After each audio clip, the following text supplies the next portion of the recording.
તો ભાઈ બધાથી પહેલા તો જય શ્રી રામ। અને આપણે એક સ્પર્ધા યોજાવા જઈ રહ્યા છે જે પાલનપુરમાં હેલીપેડ તમે જોયું હશે રામપુરા ત્યાં, અને ઉત્તરાયણ આવી રહી છે એટલે આપણે પતંગની સ્પર્ધા છે અને એમાં એક જણો ભાગ લઈ શકે છે, પણ એ એક જણા બીજાને પણ લઈને આવી શકે છે, કારણ કે એક જણો ફિરકી પકડે અને એક જણો પતંગ ચગાવશે, મતલબ કે બે જણા ગમે એમ કરી શકે છે, પતંગ ચગાવે કાં તો ફિરકી પકડે કાં તો પતંગ ચગાવે, એ બે જણાનો સેટઅપ કરી શકે છે। અને આઈન માં લારી પર આવવાનું, 500 રૂપિયા જમા કરાવવાના અને નામ લખાવવાનું, અને ઉંમર અને કોઈ પણ જગ્યાએથી આવી શકે છે માણસ, ઉંમરનો કોઈ નહીં, મતલબ નાનો છોકરો પણ આવી શકે છે અને મોટા પણ આવી શકે છે, કપલ પણ એમાં ભાગ લઈ શકે છે, જોવા વાળા પણ આવી શકે છે। તો બધાને આમંત્રણ છે આપણું, અને આ સ્પર્ધામાં તમને પણ મજા આવશે। અને આના જે પૈસા કવર થશે આપણા, જેમ કે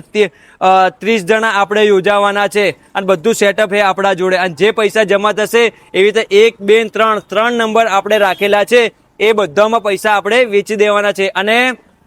દોરી તમારી લઈને આવવાની રહેશે, જે દોરી તમારે પતંગ ચકાવવાની હોય એ દોરી તમારે લઈને આવવાની રહેશે, પતંગ હું લઈને આપીશ, એક પર્સનને 5 પતંગ આપીશ, અને જે ટાઈમ હશે એ ટાઈમનું હું તમને કહી દઈશ। બાકી ચાઇના દોરી તમે લઈને નહીં આવી શકો છો, બાકી બીજી બધી ગમે કોઈ બી દોરી હોય એ ચાલશે, અને કોઈ બી જગ્યાએથી આવો, અને કોઈએ અમારો ફોનનો કે કોઈનો એનો કોઈ કોન્ટેક્ટ કરવાનો નથી, રૂબરૂ લારી ઉપર આવવાનું અને રૂબરૂ બધું લખાઈને જવાનું, અને એની જે ડેટ હશે લગભગ 10, 11, 12 કોઈ બી ડેટ હશે, અને જે ટાઈમ હશે હું તમને કહી દઈશ, અને ભાગ લેવા આવી જ જાજો, મજા આવશે ભાઈ। અને પૂરેપૂરો આખો વ્લોગ શૂટ કરશો આપણે, આખો વિડીયો શૂટ કરશો, અને પાલનપુરનો માહોલ આપણે ને સોશિયલ મીડિયા ઉપર બતાવશો, આવી જજો તો।